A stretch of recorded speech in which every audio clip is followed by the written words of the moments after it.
Puji Tuhan, selamat pagi, selamat berjumpa kembali dalam kasih Kristus. Shalom. Shalom. Pagi hari ini kita semua mengucap syukur pada Tuhan karena kita boleh dipertemukan kembali dengan tubuh yang sehat. Kita diberikan kesempatan untuk beribadah pada Tuhan pagi hari ini. Mari saudara, kita akan mulai kebaktian kita dengan doa. Saya undang saudara semua berdiri dan kita akan masuk dalam doa. Mari kita berdoa. Pertolongan pada kita dalam ibadah minggu yang kudus ini adalah datang daripada Tuhan yang telah menciptakan langit, bumi dan segala isinya. Dia setia memelihara ciptaannya dan tidak pernah meninggalkan perbuatan tangannya dari selama-lamanya sampai selama-lamanya. Bapa kami dalam surga, terima kasih Tuhan untuk berkat Tuhan bagi kami semua. Terima kasih Tuhan pagi hari ini kalau kami boleh ada di tempat ini dengan tubuh yang sehat. Kami boleh diberikan kesempatan kembali untuk beribadah kepada Tuhan. Mari Tuhan siapkan keseluruhan kami, hati, pikiran, jiwa kami untuk menerima berkat Tuhan melalui ibadah ini. Terima kasih Bapa. Kami berdoa untuk setiap hamba Tuhan yang akan melayani Tuhan. Baik hamba Tuhan tergabung dalam Asar Kolektan, hamba Tuhan yang tergabung dalam tim Praise and Worship dan musik, hamba Tuhan yang tergabung dalam tim AVD dan hamba Tuhan yang akan memberitakan firman Allah, urapi dan urapan khusus dari surga. Sehingga kami semua dalam pelayanan kami itu boleh menjadi berkat bagi jemaat Tuhan dan juga untuk kemuliaan nama Tuhan. Kami berdoa juga untuk paduan suara dari KKP, Engkau urapi dan kuasa dari surga sehingga firman Tuhan yang disampaikan melalui pujian itu boleh memberkati kami semua. Terima kasih Bapa. Kami berdoa untuk saudara-saudara kami dalam perjalanan ke mentar mereka Tuhan. Tibakan tempat ini, kumpulkan kami bersama. Berkati kami bersama-sama. Terima kasih Bapa. Dalam nama Tuhan Yesus Kristus kami sudah berdoa dan mengucap syukur. Mari semua yang mengasihi Tuhan kita sama-sama katakan amin. Amin. Shalom Bapak Ibu Saudara sekalian, selamat pagi, selamat berkumpul di dalam kasih-Nya Tuhan. Kalau kita boleh ada pada pagi hari ini semua karena anugerah Tuhan, amin. Amin. Semua karena kemurahan Tuhan dan kasih-Nya yang luar biasa buat kita sekalian. Oleh karena itu mari coba lihat kiri kanan, depan belakang, berikan salam satu dengan yang lainnya. Tuhan begitu baik buat kita. Oleh karena itu mari pergunakan waktu ini untuk bersyukur kepada Tuhan, membawa puji-pujian hanya bagi nama Tuhan Yesus, haleluya. Dia raja di atas segala raja.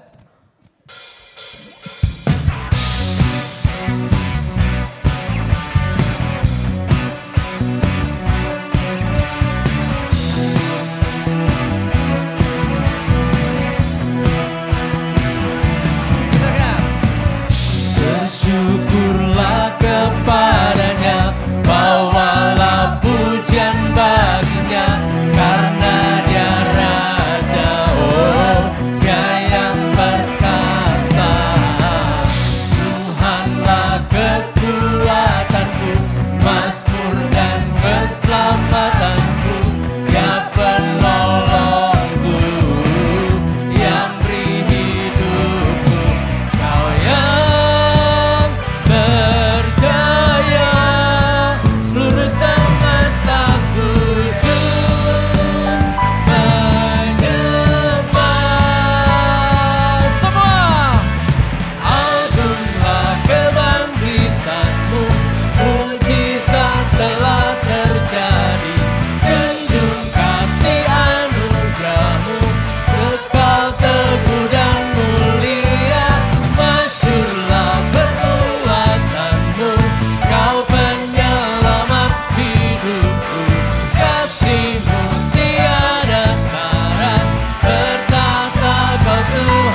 serukan, amin.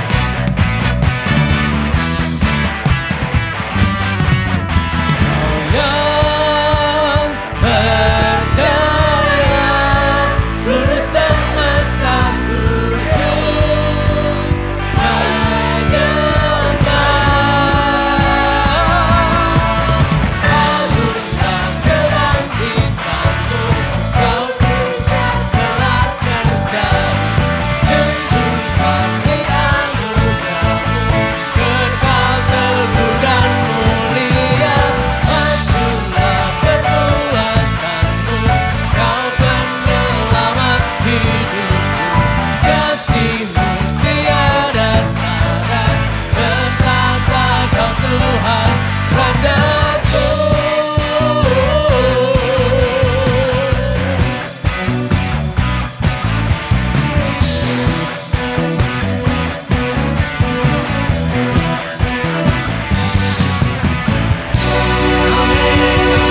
Haleluya, beri kemuliaan bagi buat Tuhan. Karena kasih dan rahmat-Nya tak berkesudahan dalam hidup kita. Amin Bapak Ibu Saudara. Amin. Come on.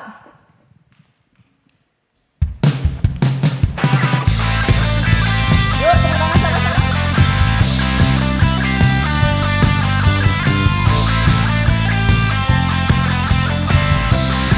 Mari sama-sama kita katakan. Dari hari ke hari tak pernah terbatalkan, berkat-Mu turun atas hidupku. Dari hari ke hari tiada pernah tertunda, kesetiaan-Mu Kau limpahkan bagiku. Come on! Tak berkesudahan kasih setia-Mu Tuhan, rahmat-Mu tak pernah habis dari hari-hariku. Tangan-Mu yang perkasa, besar kejayaan-Mu, selalu menopang hidupku, selalu pegang erat tangan-Ku. Terima kasih Tuhan, kasih setia-Mu Tuhan untuk kami selamanya.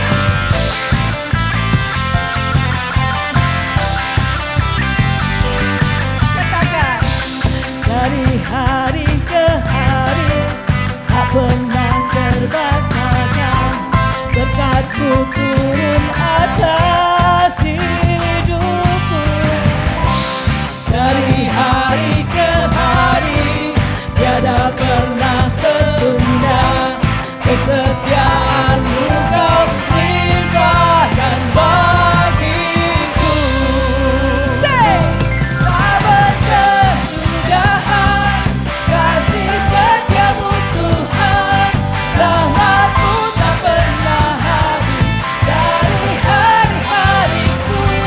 Tangan-Mu yang perkasa, besar kejayaan-Mu, selalu menopang hidupku, selalu pegang erat tangan-Ku. Mari Bapak Ibu Saudara, kita menari buat Tuhan sama-sama. Kita angkat tangan kita, tangan kanan, boleh? Mana? Atas, bawah, belakang. Sama-sama kita gerakan ya.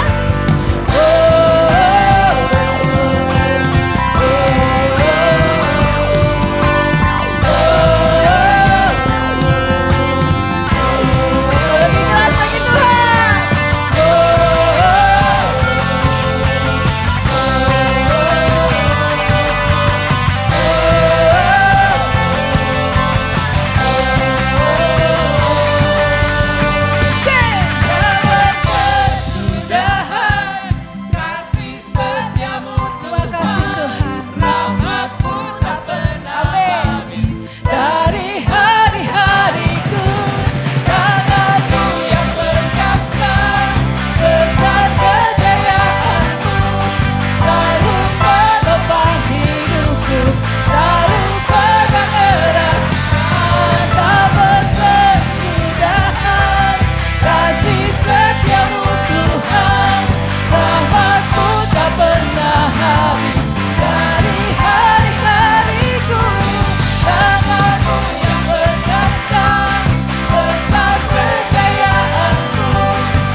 Itulah kasih Tuhan yang luar biasa. Kasih Tuhan yang tidak pernah berkesudahan dalam kehidupan kita. Oleh karena itu mari arahkan hati kita, segala pujian kita hanya bagi Tuhan. Karena hanya Tuhan yang patut dan layak menerima segala pujian. Amin. Dia yang layak menerima segala hormat, kemuliaan. Karena dia adalah Raja di atas segala Raja. Amin.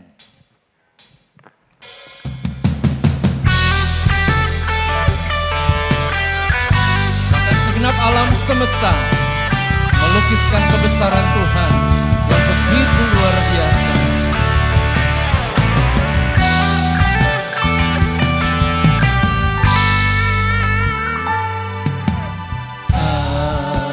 Semesta melukiskan kebesaran Tuhan, bumi dan surga menyanyikan kemuliaan nama-Mu.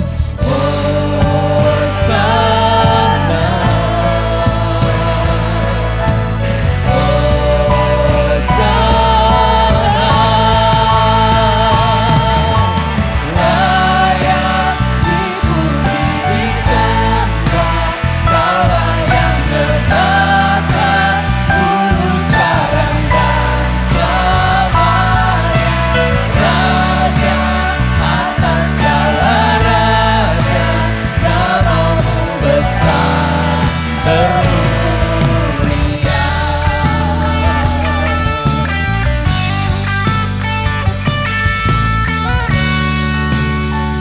Sama-sama katakan. Alam semesta melukiskan kebesaran Tuhan, bumi dan surga menyanyikan kemuliaan nama. Sorak Hosana.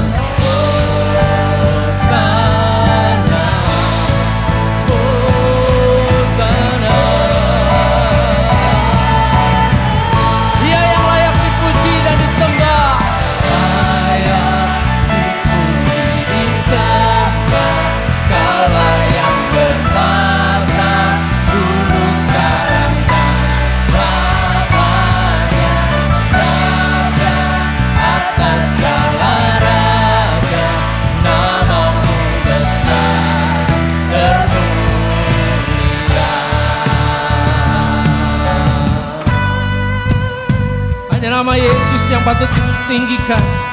Hanya nama Yesus yang patut menerima segala pujian. Haleluya Yesus.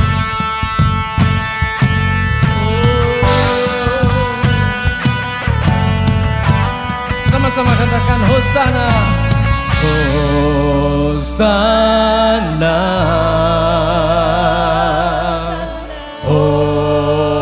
Hosana. Lebih keras bagi Tuhan. Hosana.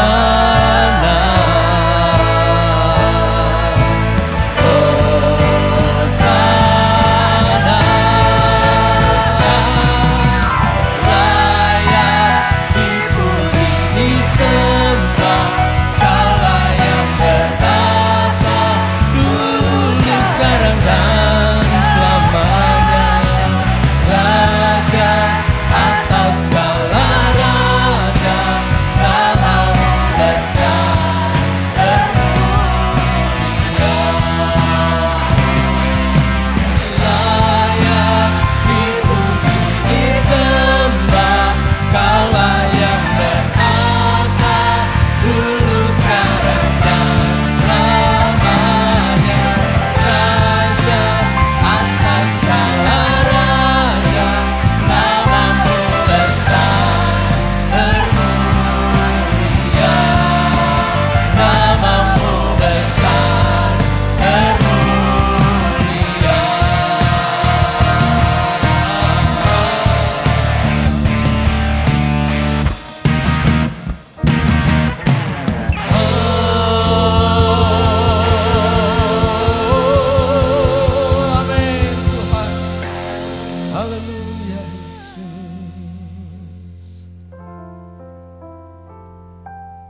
sebab Kau layak terima pujian, sebab Kau layak terima pujian, sebab Kau layak ku agungkan Yesus, Raja di atas segala raja.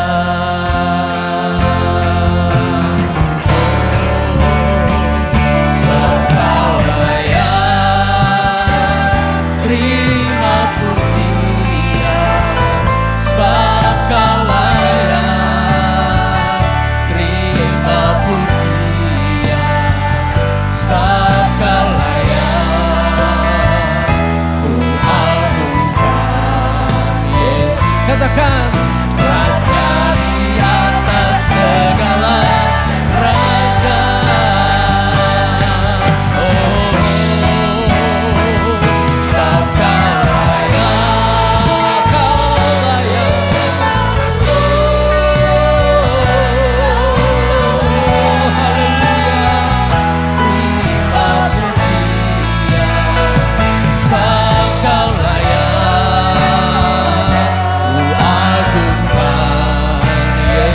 Katakan Raja di atas segala raja, Dia Raja segala raja, Raja di atas segala raja.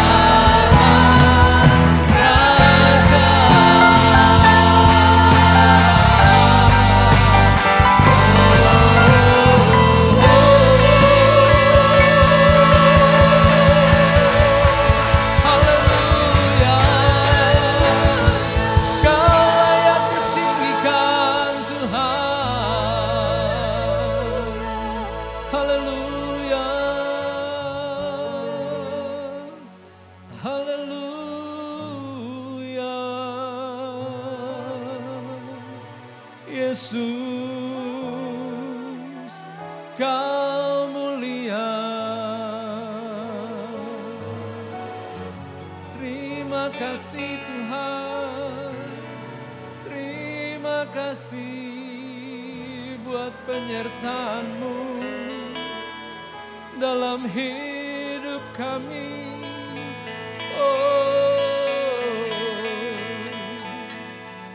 haleluya Yesus. Terima kasih Tuhan. Terima kasih karena Engkau setia kepada kami Tuhan. Apapun yang terjadi dalam kehidupan kami, Engkau tidak pernah lalu dari hidup kami Tuhan. Terima kasih Bapa, terima kasih. Engkau yang adalah Allah yang agung, Allah yang mulia, Raja di atas segala raja. Tetapi Engkau begitu mengasihi kami. Kami bersyukur Tuhan buat keberadaan kami pada saat ini. Kami percaya semua ini karena anugerah dan penyertaan Roh Kudus yang selalu ada buat kami. Terima kasih Tuhan, terima kasih. Kau baik Tuhan. Terpujilah nama-Mu. Dan segala hormat, puji dan kemuliaan hanya bagi Engkau selama-lamanya. Terima kasih Bapa. Di dalam nama Tuhan Yesus, kami berdoa dan kami mengucap syukur. Haleluya. Amin. Silakan duduk dan selamat memberi persembahan.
Shalom, salam sejahtera dalam kasih Tuhan Yesus Kristus. Kita sudah diberkati melalui doa pujian, melalui penyembahan, juga melalui paduan suara dari KKP. Tiba saatnya kita rindu diberkati oleh kebenaran firman Tuhan. Mari kita akan masuk dalam doa. Bapa Surgawi, Allah yang sangat baik, Allah yang kasih setianya tidak pernah berkesudahan dalam hidup kami. Kami mengucap syukur pagi ini kami boleh hadir di umat Tuhan dengan tubuh, jiwa, dan roh kami yang sehat. Kami sudah diberkati di dalam doa, pujian, penyembahan, dalam paduan suara. Dan tiba saatnya kami rindu diberkati oleh kebenaran firman Tuhan.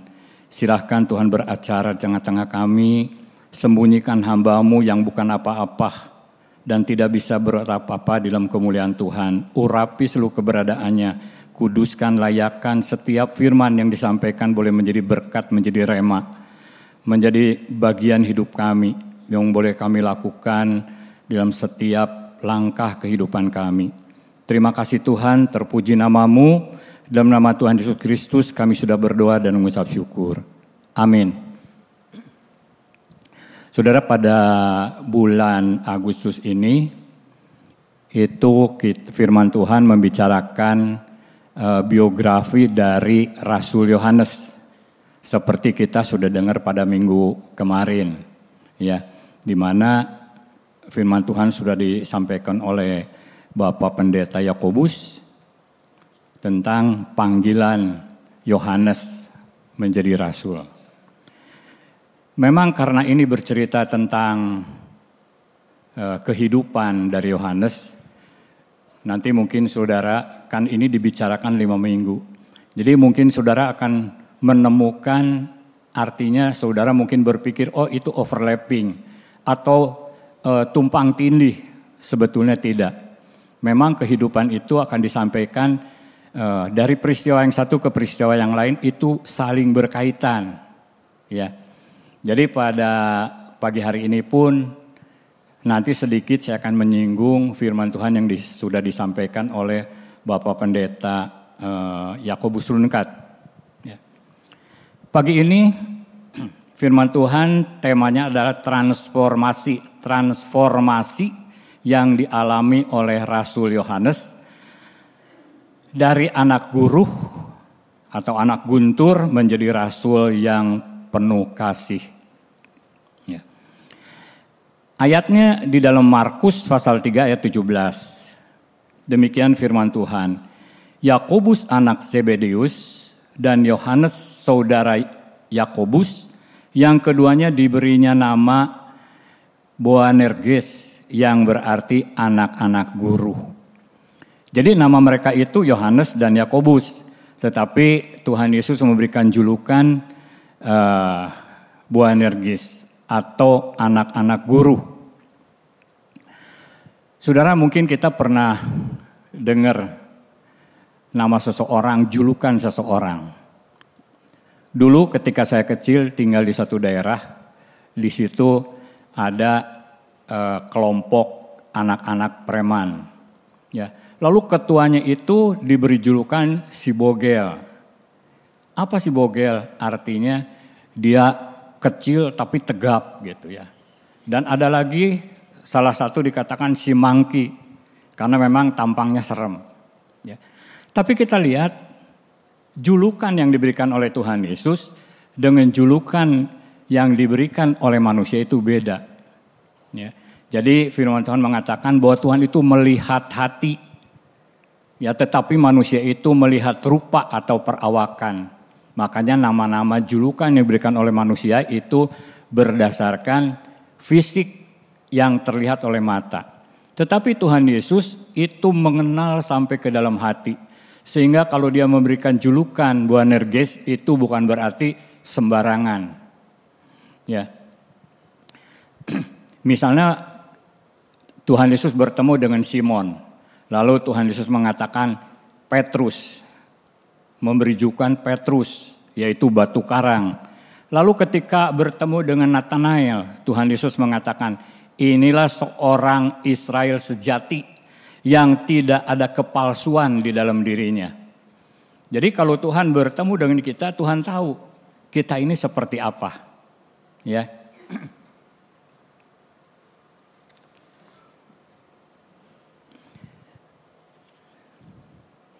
Di dalam Mazmur pasal 139 ayat 1 sampai dengan 3 dikatakan begini.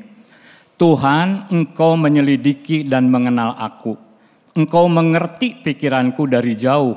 Segala jalanku Kau maklumi. Jadi Tuhan itu tahu pikiran kita. Tuhan menyelidiki, Tuhan mengenal kita persis. Ya, siapa kita? Makanya Tuhan juga seperti tadi tahu tentang Yohanes dan Yakobus, tahu tentang Simon, tahu tentang Nathanael, dan Tuhan juga tahu, kenal akan kita. Tuhan tahu persis kita itu siapa. Ya, mungkin kita tidak tahu mengenal seseorang teman. Kita tidak tahu dia itu sebetulnya seperti apa. Tetapi Tuhan mengenal, seperti pemazmur tadi. Ya, jadi kita itu begitu dikenal oleh Tuhan.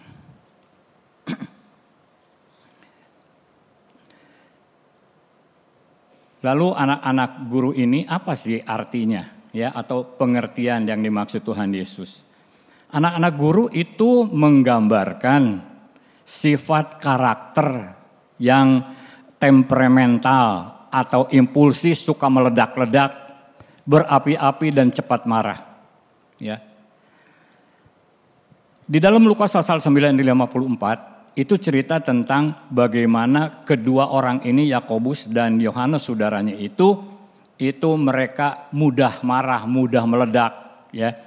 Di dalam Lukas pasal 9:54 dikatakan mereka itu minta izin kepada Tuhan Yesus untuk menurunkan api dari langit untuk menghanguskan atau membakar sebuah desa di Samaria. Ya. Kenapa? Karena penduduk desa itu menolak kedatangan mereka, kedatangan Tuhan Yesus dan murid-muridnya. Kenapa mereka menolak? Karena Tuhan Yesus dan murid-muridnya sedang perjalanan ke Yerusalem. Kita sudah sering dengar, karena orang-orang Samaria dan orang Yahudi, orang Israel itu hubungannya kurang baik. Ya. Lalu kita lihat apa sih karakter Yohanes dan Yakobus yang juga kurang baik. Kalau tadi dikatakan emosional, ya. Lalu karakter buruk lain yang mereka miliki, yaitu egois, ambisius, ingin mendominasi. Hal tersebut bisa kita lihat ketika mereka berebut untuk menjadi siapa yang terbesar dalam kerajaan Allah. Seperti tertulis dalam Markus pasal 10 ayat 35 dan 37 dikatakan begini. Lalu Yakobus dan Yohanes, anak-anak Zebedius, mendekati Yesus dan berkata kepadanya, "Guru, kami harap supaya Engkau kiranya mengabulkan suatu permintaan kami." Apa sih permintaannya? Ditulis dalam ayat 37. Lalu kata mereka, kata Yakobus dan Yohanes, "Perkenankanlah kami duduk dalam kemuliaan-Mu kelak, yang seorang di sebelah kanan-Mu dan yang seorang lagi di sebelah kiri-Mu." Jadi mereka ingin lebih dari murid-murid yang lain. Mereka ingin punya ambisi untuk punya posisi yang lebih baik dari murid-murid yang lain. Ya.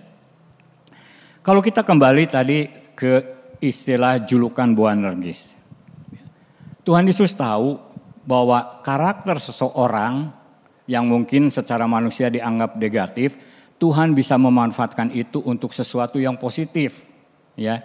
Karena Boanerges itu bisa juga dimaknai sebagai bersemangat, berpotensi besar yang dimiliki kedua orang ini. Jadi Tuhan tahu mereka itu memiliki potensi yang besar, punya semangat yang besar untuk Tuhan pakai. Ya, Tuhan Yesus itu berhasrat, ya. Tuhan Yesus sangat mengenal kedua murid ini. Dan Tuhan Yesus begitu berhasrat untuk mengarahkan karakter itu, Ya, tadi dikatakan karakter emosional, karakter ambisius yang dimiliki kedua orang ini yang begitu besar, dan Tuhan tahu ini suatu potensi yang Tuhan mau bisa pakai mereka. Ya. Untuk dijadikan pengikutnya yang bersemangat, yang gigih dalam melayani orang, di dalam pemberitaan Injil keselamatan atau Injil Tuhan Yesus. Jadi Tuhan tahu bahwa kedua orang ini Tuhan bisa pakai, Tuhan bisa ubahkan. Ya, sekalipun hal-hal yang karakter mereka tidak baik, Tuhan bisa ubahkan, Tuhan bisa pakai untuk menjadi alat kemuliaan. Lalu slide berikut, mereka berdua ini di dalam perjalanan mereka mengiring Tuhan, mereka ini memainkan peran yang sangat penting dalam pelayanan Yesus. Kita lihat Yakobus menjadi martir pertama di antara murid-murid Yesus. Ya, itu ditulis dalam Kisah Para Rasul pasal 12 ayat 2. Artinya apa? Ya. Yakobus ini berani mempertaruhkan hidupnya. Yakobus ini berani menyerahkan seluruh kehidupannya buat Tuhan. Sehingga dia pada waktu itu ditangkap dan merupakan martir pertama ya dari murid-murid Tuhan Yesus yang lain. Lalu Yohanes, ya. Yohanes yang dulu begitu ambisi, begitu emosional, dia Tuhan ubahkan menjadi seorang rasul, dan dikatakan Yohanes sebagai penulis beberapa kitab dalam Perjanjian Baru yang isinya itu tentang kasih. Ya, yaitu Injil Yohanes, surat-surat Yohanes, dan kitab Wahyu.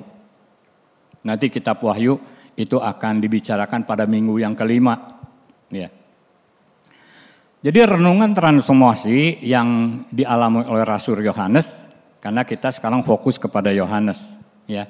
Jadi renungan tentang transformasi yang dialami oleh Yohanes itu mencerminkan kekuatan kasih Yesus yang mampu mengubah, mampu mengimpartasikan kasih di dalam hidup Yohanes. Yang tadinya temperamental, yang tadinya ambisius, menjadi rasul kasih yang lembut, penuh kepedulian, perhatian, lalu kerendahan hati. Ya. Dan kita lihat bahwa di dalam perjalanan Yohanes, kekuatan kasih dari Tuhan Yesus atau kuasa kasih dari Tuhan Yesus itu bisa mengubah seseorang yang tidak baik menjadi orang yang begitu bermanfaat untuk pelayanan pekerjaan Tuhan. Bisa menjadi saksi yang hidup, bahkan mereka siap untuk jadi martir buat Tuhan. Lalu selanjutnya Yohanes pada awalnya dikenal dengan sifatnya dari tadi adalah pemarah. Ya. Setelah dia bertemu dengan Tuhan Yesus dan mengikuti Tuhan Yesus di dalam pelayanan dan pemberitaan Injil, ya, dia memahami makna kasih yang sejati, ya, kasih yang hakiki di dalam Tuhan Yesus. Jadi seperti minggu yang lalu, kenapa dia bisa mengenal makna kasih yang sejati atau kasih yang hakiki, kasih ilahi, itu sudah disampaikan pada minggu lalu. Ya, jadi untuk bisa mengenal kasih yang sejati, kita sudah diberitahu minggu lalu masuk ke dalam pengalaman pribadi bersama dengan Tuhan Yesus.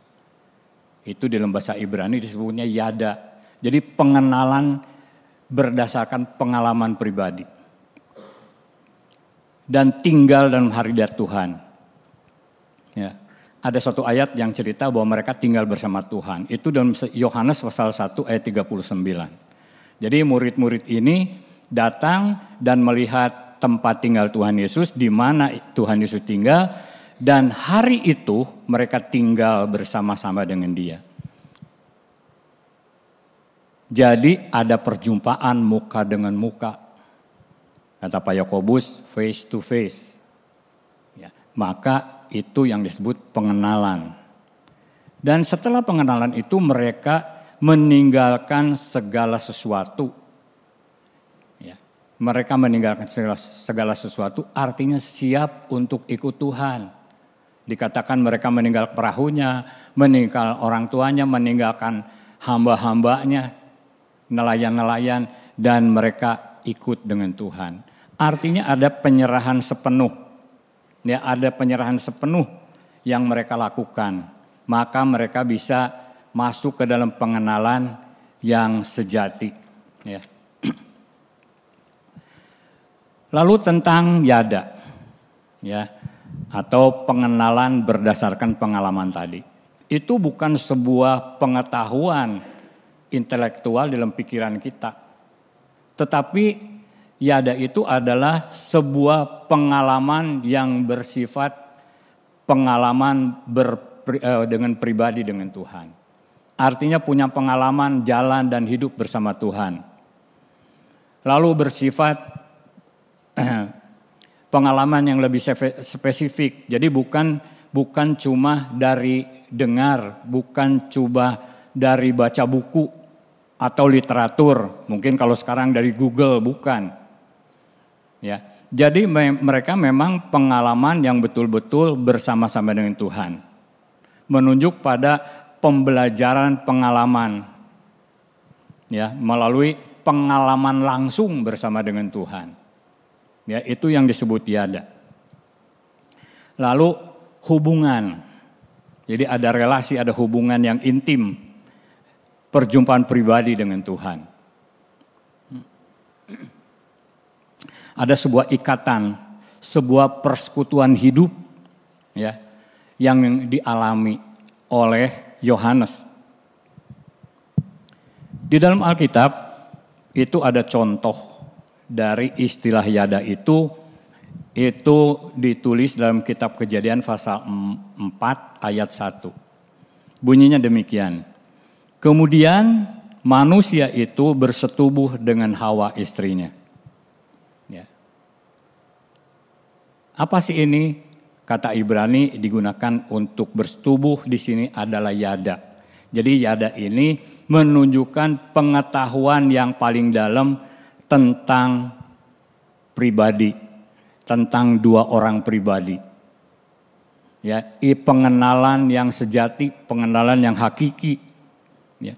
Dan ini contoh bahwa itu pasangan suami istri itu pengenalannya adalah pengenalan dalam tingkat yada. Jadi ada persekutuan total yang melibatkan seluruh keberadaannya. Jadi mengenal secara utuh. Dan ini sudah dilakukan oleh Yohanes. Sehingga Yohanes bisa bertransformasi dalam hidupnya. Ya. Tadi kita sudah katakan bahwa Yohanes itu pada awalnya dikenal dengan sifatnya yang pemarah. Tetapi setelah bertemu, mengikuti dan mengenal Yesus, dia mulai memahami kasih yang sejati. Yohanes melihat keteladanan Tuhan Yesus sebagai figur kasih. Tadi sudah disampaikan kasih yang hakiki, kasih yang ilahi. Jadi kasih yang benar, ya. Lalu dia mengalami dan merasakan secara pribadi kasih Yesus yang hangat, yang mulia, yang agung yang dia rasakan, dia alami. Ya. Melalui pengenalan dia akan Tuhan. Dan Yohanes sendiri itu mengalami dirinya begitu dikasih oleh Tuhan Yesus. Sehingga di dalam Injil Yohanes kita sering menemukan kata-kata demikian. Maka dia selalu menyebut dirinya sebagai murid yang dikasihi. Yohanes belajar keteladanan Yesus untuk mengampuni dan mengasihi. Lalu selanjutnya di dalam Injil yang dia tulis, yang Yohanes tulis, itu kita menjumpai mengenai memahami kasih Allah yang begitu besar yang telah menyelamatkan kita. Di dalam Injil yang lain mungkin kita tidak menemukan. Ya. Hal-hal yang begitu penting, hal-hal yang begitu dasar dari keselamatan. Ya. Yang kita sering dengar, mungkin sudah berulang kali, mungkin sudah berpuluh kali. Cerita tentang inti penebusan manusia. Seperti yang ditulis dalam Yohanes pasal 3 ayat 16. Karena begitu besar kasih Allah akan dunia ini, sehingga ia telah mengaruniakan anaknya yang tunggal. Supaya setiap orang yang percaya kepadanya tidak binasa, melainkan beroleh hidup yang kekal. Ya. Dan ini berita tentang penebusan, berita keselamatan yang menyatakan semua itu dilakukan oleh Tuhan karena begitu besar kasih Allah akan dunia ini. Kasih ilahi. Ya.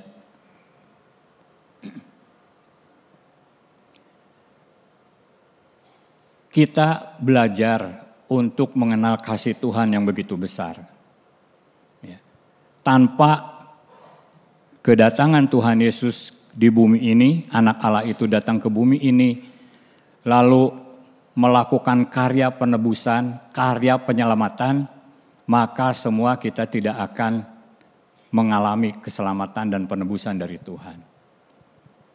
Firman ini disampaikan oleh Yohanes supaya kita mengenal secara pribadi, kita belajar untuk meyakini apa yang sudah dialami kasih Tuhan yang begitu besar. Supaya kita ini diminta untuk percaya, supaya kita ini diminta untuk terima anugerah kasih Tuhan yang begitu besar. Supaya kasih Tuhan itu bisa mengimpartasi hidup kita, mengubah hidup kita.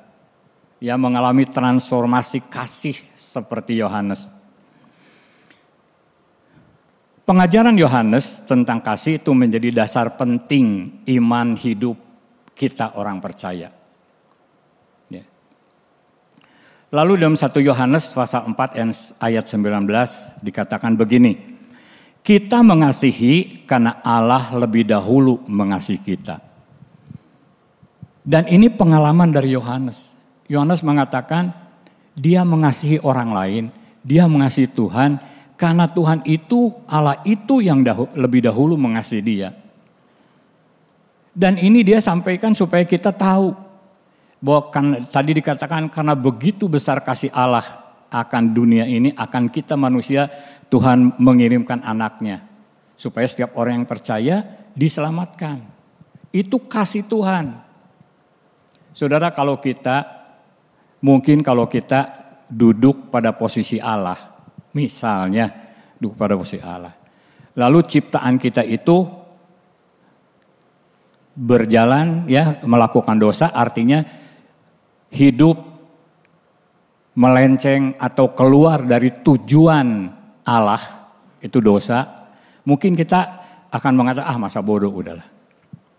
Ya, tetapi Allah itu begitu besar kasihnya, sehingga Allah datang ke dunia ini menebus dan menyelamatkan kita. Jadi Yohanes di sini menekankan, ya, kita harus belajar mengasihi karena Allah terlebih dahulu mengasihi kita. Ya. Di tahun-tahun terakhir pelayanan dari Yohanes, ya, Yohanes mengungkapkan seperti berikut. Ya. Ini melengkapi ayat yang tadi. Dalam Yohanes pasal 15 ayat 12, 13 dan 17. Demikian firman Tuhan. Inilah perintahku, yaitu supaya kamu saling mengasihi seperti aku telah mengasihi kamu. Jadi Allah terlebih dahulu mengasihi kita. Kata Yohanes menyampaikan firman Tuhan. Ya, inilah perintahku. Jadi ini perintah Tuhan, yaitu supaya kita saling mengasihi seperti Tuhan sudah mengasihi kita. Lalu ayat ke-13, tidak ada kasih yang lebih besar daripada kasih seorang yang memberikan nyawanya untuk sahabat-sahabatnya. Dan ini sudah dilakukan oleh Tuhan Yesus. Dan Yohanes tahu, Yohanes mengalami, maka Yohanes menulis tentang kasih dari Tuhan. Sepanjang Injil Yohanes, sepanjang surat-surat Yohanes, itu isinya tentang kasih. Makanya dia disebut Rasul Kasih. Lalu ayat 17 diulangi lagi. Inilah perintahku kepadamu, kasihilah seorang akan yang lain. Ya. Kita belajar mengasihi orang lain. Ya. Yohanes di pasal 13 ayat 35, dia ingin menyampaikan bahwa Tuhan menghendaki supaya kasih itu menjadi identitas kita sebagai orang-orang percaya. Yohanes 13 ayat 35 mengatakan begini. Dengan demikian semua orang akan tahu bahwa kamu adalah murid-muridku, kata Tuhan Yesus. Yaitu jikalau kamu saling mengasihi.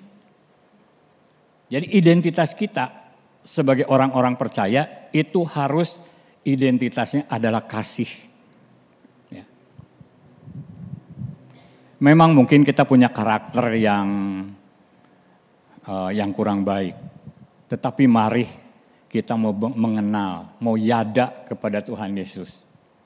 Dia sumber kasih, dia figur kasih yang bisa kekuatan dan kuasanya bisa mengubah hidup kita. Dan itu yang ingin Yohanes sampaikan kepada kita. Ya.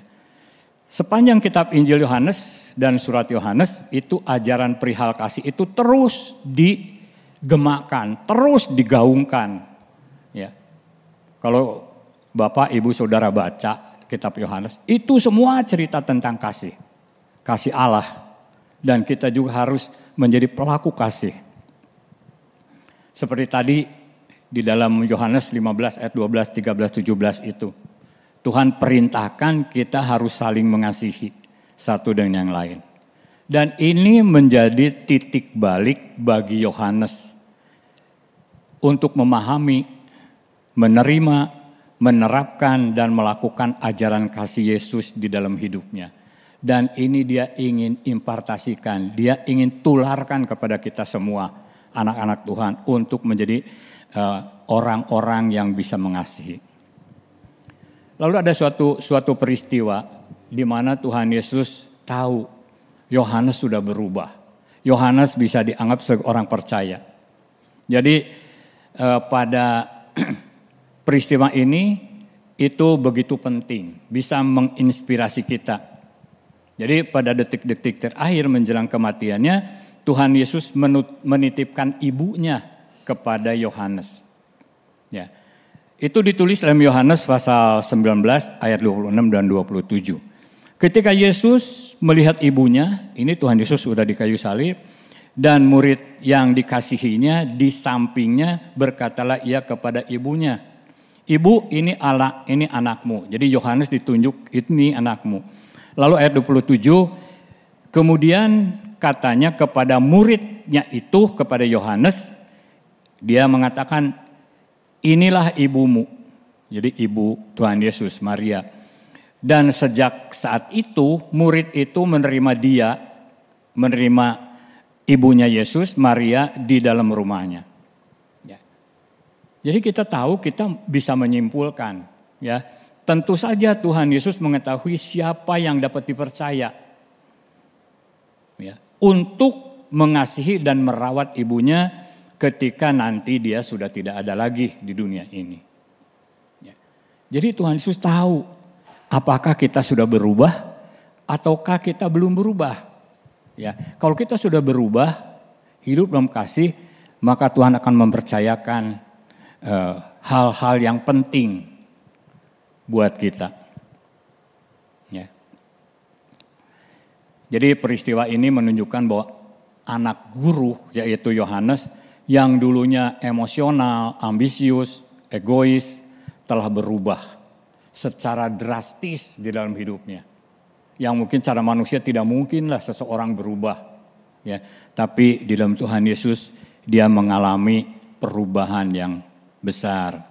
Telah berubah, telah bertransformasi menjadi seorang yang penuh kasih, rendah hati, penuh pengertian, dan penuh perhatian dan dapat dipercaya. Jadi figur Yohanes itu sudah berubah. Ya.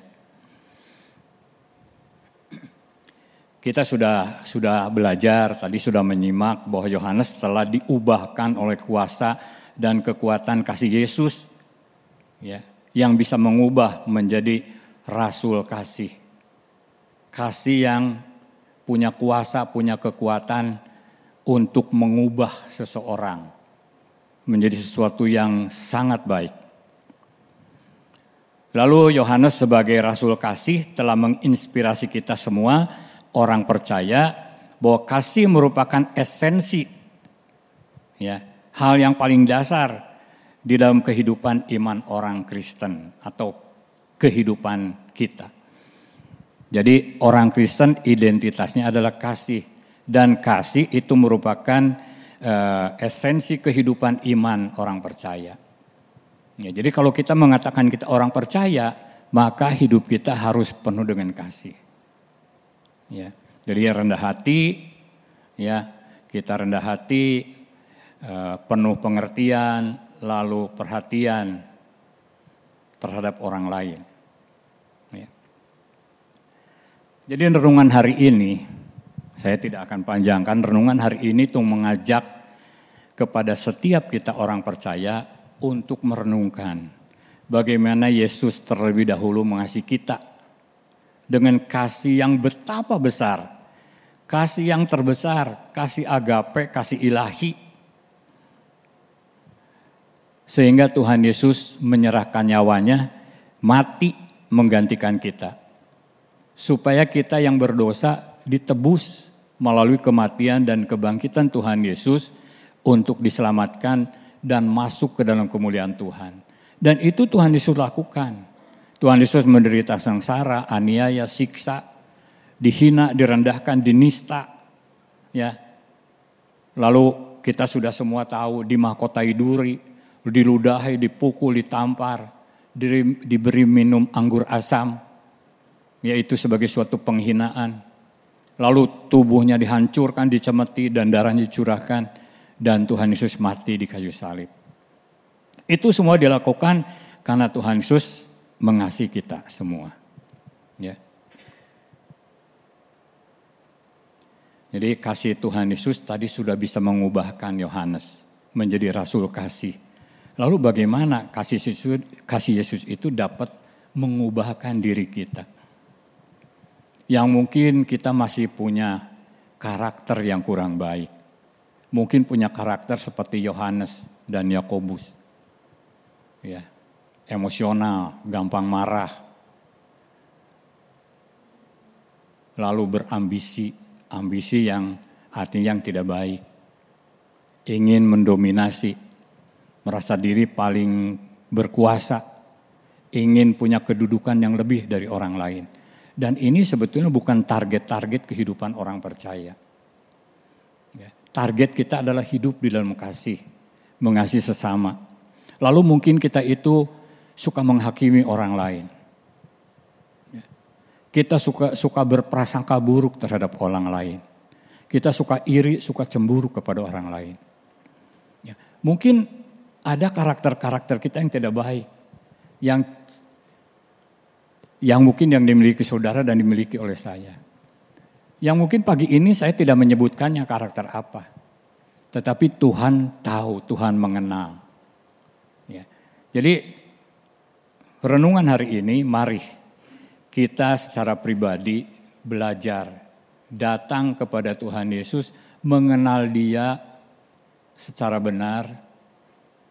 Dia adalah figur kasih, Dia adalah kasih itu sendiri, ya. Dan Dia terlebih dahulu mengasihi kita, maka Tuhan Yesus mengatakan, aku perintahkan kepadamu untuk saling mengasihi, karena itu adalah identitas kita orang percaya. Artinya kita harus belajar mengenal Tuhan secara utuh. Ya, kasih yang sejati di dalam Yesus Kristus. Yang tadi dikatakan mengenal Dia secara benar, yaitu yada. Mengenal secara mendalam, itu yang akan memberikan pengertian, pemahaman buat kita. Ya, untuk kita mau terima kasih itu dan kita impartasikan kepada orang lain. Menjadi orang yang bisa mengasihi orang lain. Kalau Yohanes dan Yakobus bisa diubahkan, kita juga bisa diubahkan. Jadi jangan kita berpikir, saya memang tidak nangis kieu. Bukan, saudara. Kita bisa berubah menjadi orang yang penuh kasih, penuh perhatian, penuh kepedulian. Ya, menjadi orang-orang yang memang memiliki identitas kasih. Itulah identitas kita orang percaya. Dan itu yang harus menjadi target hidup kita. Amin. Tuhan Yesus memberkati. Mari kita berdoa. Bapa Surgawi, kami mengucap syukur untuk firman Tuhan yang sudah disampaikan. Dan firman Tuhan ini boleh menjadi berkat, menjadi rema bagi kami semua. Bagi segenap sidang jemaat, juga bagi hamba-Mu yang menyampaikannya. Bahwa kasih adalah identitas hidup kami orang Kristen. Kasih merupakan esensi iman kami. Mungkin kami memiliki hal-hal yang tidak baik, sifat dan karakter yang buruk, yang kami sadari ataupun kami tidak sadari. Ajarkan kami mengenal Tuhan Yesus secara benar, secara yada. Sehingga kami Tuhan mendapat impartasi kasih Tuhan Yesus. Kami punya pengalaman secara pribadi bersama Tuhan. Dan Tuhan, kekuatan dan kuasa dari Tuhan Yesus. Kasih Tuhan bisa mengubah hidup kami. Sehingga kami menjadi orang-orang percaya, orang-orang Kristen yang boleh menjadi saksi melalui kehidupan kami. Terima kasih Tuhan, terpuji nama-Mu. Dalam nama Tuhan Yesus Kristus kami sudah berdoa dan mengucap syukur. Amin. Tuhan memberkati. Saya kembalikan kepada Bapak Gembala.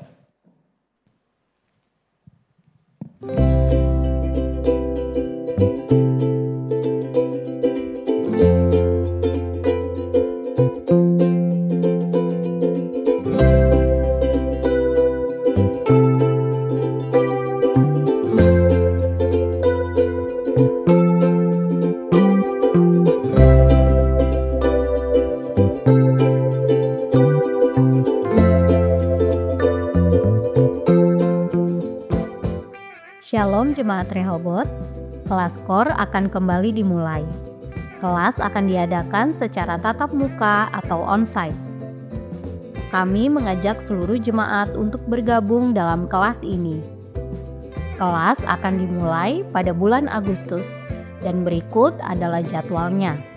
Kelas KOR membership akan diadakan setiap hari Minggu ke-1 dan ke-3.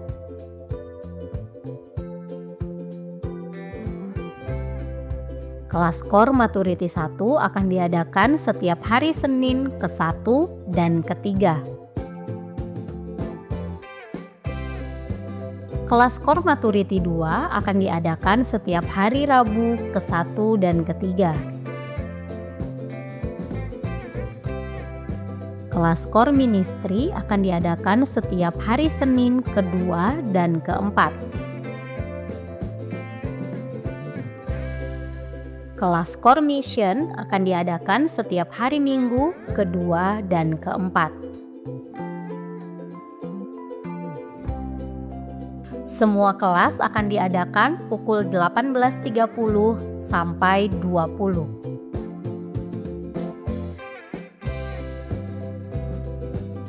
Silahkan mendaftarkan diri melalui link berikut ini.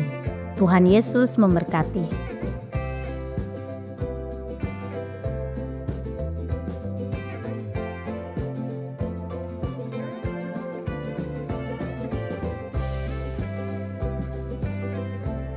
Keputusan seseorang untuk tidak menikah seumur hidup seringkali mengundang tanda tanya. Ada yang melihat keputusan ini sebagai penolakan terhadap kehendak Tuhan. Ada juga yang menduga keputusan ini adalah tanda adanya luka batin yang belum dipulihkan. Sementara yang lain mengingatkan, bukankah Tuhan sendiri yang menciptakan pernikahan? Lalu, apakah yang diajarkan Alkitab tentang hidup melajang? Apakah keputusan untuk hidup melajang adalah bagian dari rencana Allah untuk orang-orang tertentu? Atau justru adalah sikap yang bertentangan dengan kehendak Allah? Di Biblical Night bulan ini, kita akan membahas tentang pandangan Alkitab tentang hidup melajang. Pertemuan ini berjudul Choosing Singleness, yang akan diadakan pada hari Kamis 21 Agustus 2025 pukul 19 via Zoom Gereja Rehoboth. Mari bergabung dalam pertemuan ini. Tuhan Yesus memberkati.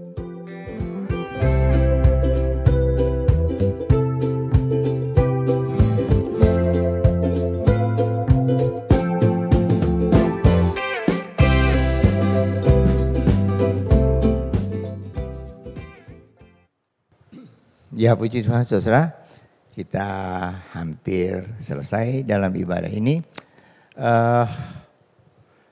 Dari tempat ini kami berdua, saya dan Ibu Gembala, mengucapkan banyak terima kasih atas dukungan doa saudara-saudara semua dalam perjalanan kami ke Sydney. Dan tanggal 3, jadi minggu lalu, ya kami melayani di sana, puji Tuhan. Setelah itu beberapa hari berjumpa, bertukar pengalaman dengan para hamba-hamba Tuhan di sana. Dan hari Jumat kami kembali, sebenarnya tiba seharusnya jam 7 malam. Tapi puji Tuhan, bisa lebih cepat ya, setengah jam. Jadi jam 7 kurang seperempat sudah di bandara. Dan kami lanjutkan ke Bandung, ya puji Tuhan.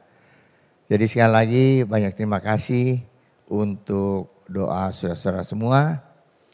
Perjalanan kami pergi dan pulang, Tuhan telah jaga kami semua, kami berdua. Dan juga kami boleh menjadi berkat untuk jemaat di Sydney sana. Dan terakhir, salam dan hormat dari Nino Celia sekeluarga untuk saudara semua. Kiranya Tuhan memberkati saudara.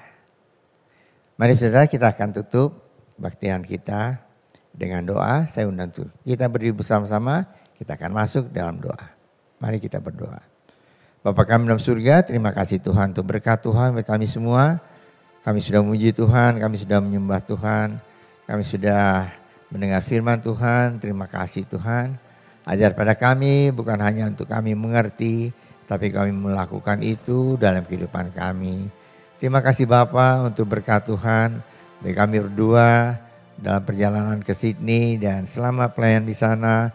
Dan kembali ke Bandung dengan tidak kurang suatu apa. Terima kasih Bapa untuk berkat Tuhan. Kami sudah memberikan persembahan dan membalikan perpuluhan yang Tuhan punya. Ajar pada kami untuk memberikan yang terbaik. Karena Tuhan sudah memberikan yang terbaik bagi kami.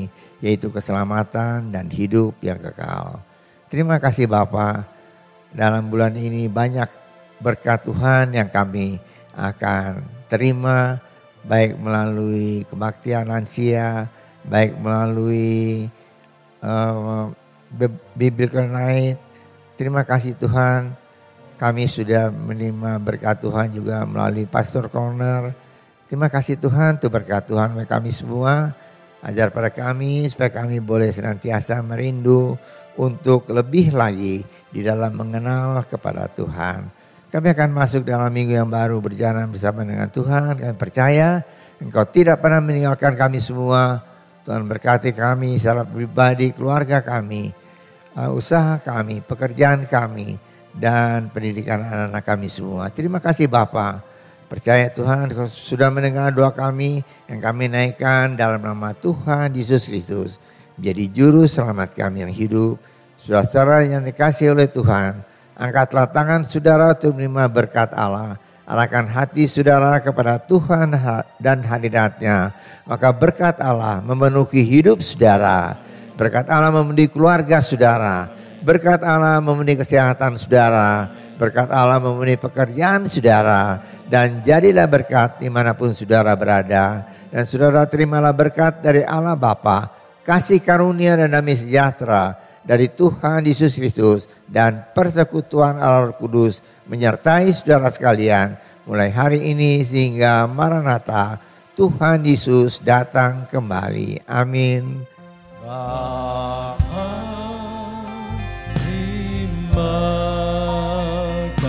kasih Bapa, terima kasih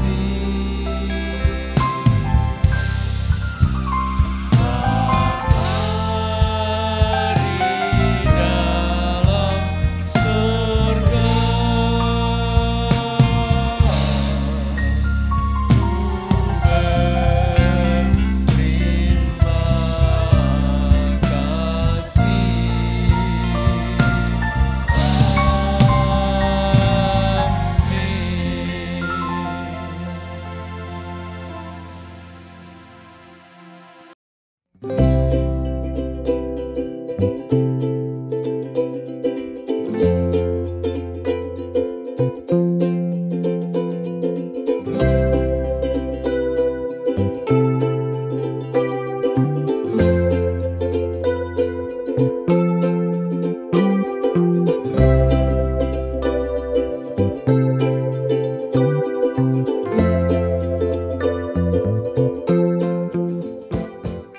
Shalom Jemaat Rehoboth, kelas KOR akan kembali dimulai.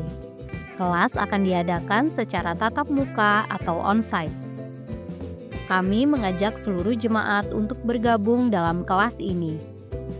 Kelas akan dimulai pada bulan Agustus dan berikut adalah jadwalnya. Kelas KOR membership akan diadakan setiap hari Minggu ke-1 dan ke-3.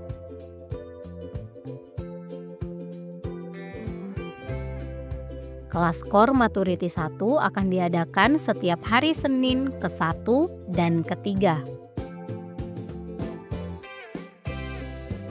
Kelas KOR Maturity 2 akan diadakan setiap hari Rabu ke-1 dan ke-3. Kelas KOR Ministry akan diadakan setiap hari Senin ke-2 dan ke-4. Kelas KOR Mission akan diadakan setiap hari Minggu ke-2 dan ke-4. Semua kelas akan diadakan pukul 18.30 sampai 20.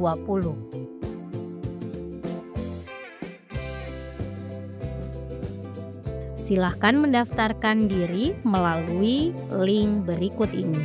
Tuhan Yesus memberkati.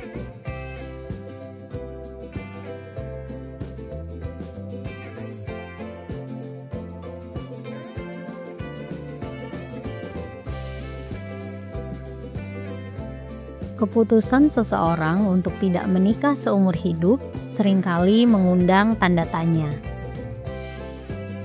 Ada yang melihat keputusan ini sebagai penolakan terhadap kehendak Tuhan. Ada juga yang menduga keputusan ini adalah tanda adanya luka batin yang belum dipulihkan. Sementara yang lain mengingatkan, bukankah Tuhan sendiri yang menciptakan pernikahan? Lalu, apakah yang diajarkan Alkitab tentang hidup melajang? Apakah keputusan untuk hidup melajang adalah bagian dari rencana Allah untuk orang-orang tertentu? Atau justru adalah sikap yang bertentangan dengan kehendak Allah? Di Biblical Night bulan ini, kita akan membahas tentang pandangan Alkitab tentang hidup melajang. Pertemuan ini berjudul Choosing Singleness yang akan diadakan pada hari Kamis 21 Agustus 2025 pukul 19 via Zoom Gereja Rehoboth. Mari bergabung dalam pertemuan ini. Tuhan Yesus memberkati.